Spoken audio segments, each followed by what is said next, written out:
ദൈവത്തിന് സ്തുതി. പ്രഭാത കിരണത്തിലേക്ക് സ്നേഹവന്ദനം.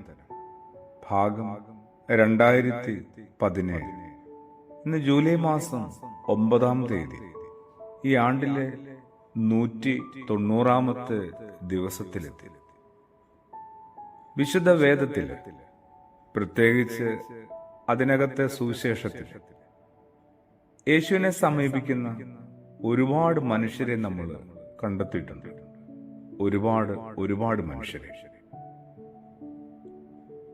അതില് നിങ്ങളുടെ ശ്രദ്ധയിൽ ഒട്ടും പെട്ടിട്ടില്ലാത്ത രണ്ടാളുകളെ ഒന്ന് പരിചയപ്പെടുത്തട്ടെ. ശരിക്കും പറഞ്ഞാൽ എന്റെ ശ്രദ്ധയിലും പെടാതെ പോയവരാണ്. അവരെ കൈ കിട്ടിയപ്പോൾ അപ്പോൾ തന്നെ ഒന്ന് കൈമാറുന്നതാണ്. യേശുവിനെ സമീപിച്ച കാഴ്ചയുള്ളവരായ 2 കുരുടന്മാരെ കുറിച്ചാണ് ഈ നല്ല പുലരിയിൽ പറഞ്ഞു പങ്കുവച്ചും തുടങ്ങുന്നത്. എന്തോ ഒരു ഭാഷാ പ്രശ്നമുണ്ടല്ലേ, എന്തോ ഒരു വിരോധാഭാസം പറഞ്ഞുപോയ ആശയത്തിനകത്ത് മുഴച്ചു നിൽക്കുന്നുണ്ട്. യേശുവിനെ സമീപിച്ച കാഴ്ചയുള്ളവരായ 2 കുരുടന്മാരെ. അതെന്താ അങ്ങനെ? വിശുദ്ധനായ മത്തായി ശ്ലീഹായുടെ സുവിശേഷം 9-ാം അധ്യായം അതിന്റെ 27 മുതൽ തിരുവചനം ഒന്ന് നോക്കാവോ? 2 കാഴ്ചയില്ലാത്തവര് യേശു ഇങ്ങനെ കടന്നു പോകുമ്പോൾ നിലവിളിക്കുകയാണ്, ദാവീദ് പുത്ര, ഞങ്ങളോട് കരുണ തോന്നണമേ. നിലവിളിക്കുക മാത്രമല്ല, യേശുവിനെ പിന്തുടരുകയും കൂടിയാണ്. ശരിയായ ക്രിസ്തു അനുയായികളായ കാഴ്ചയുള്ള 2 മനുഷ്യരായിരുന്നു. അവർക്ക് ജന്മന കണ്ണു കാണാൻ പാടില്ലായിരുന്നു എന്ന് വേദം പറയുന്നത് നിഷേധിക്കുന്നില്ല, അതിനെ നമ്മൾ നിരാകരിക്കുന്നില്ല.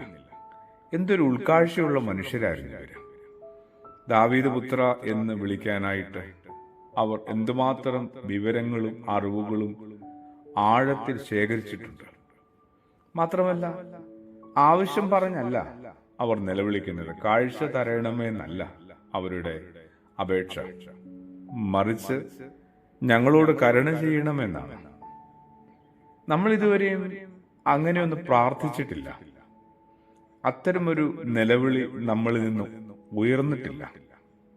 മൂന്നാമത്, അവനെ നമ്മൾ ഇതുവരെയും ഇങ്ങനെയൊന്നും പിന്തുടർന്നിട്ടില്ല. ഇവിടെ ആരാണ് ശരിക്കും കാഴ്ചയില്ലാത്തവരും കാഴ്ചയുള്ളവരും? ഉറപ്പിച്ചു പറയാൻ പറ്റും, നമ്മളൊക്കെ തന്നെയാണ് കാഴ്ച തീരെയില്ലാത്തവര്. യേശുവിനെ കണ്ടെത്തിയിട്ടേയില്ല, പിന്നെയല്ലേ കരുണ യാചിച്ചു തുടങ്ങാനായിട്ട്. അതും കഴിഞ്ഞല്ലേ അവനെ പിന്തുടരാനായിട്ട് കഴിയുക. എപ്പോഴാണ് നമ്മൾ കാഴ്ചയില്ലാത്ത അവസ്ഥയിൽ നിന്ന് കാഴ്ചയുള്ള, ഉൾക്കാഴ്ചയുള്ള ആളുകളായിട്ട് മാറുക?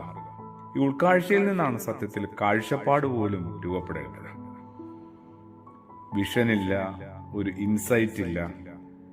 എന്നെക്കുറിച്ച് തന്നെയാണ് കേട്ടോ. ഒരുമിച്ച് നമുക്ക് പ്രാർത്ഥിക്കാം. കർത്താവേ, ഞങ്ങളോടും കരുണ ചെയ്യണമേ. ആമേൻ.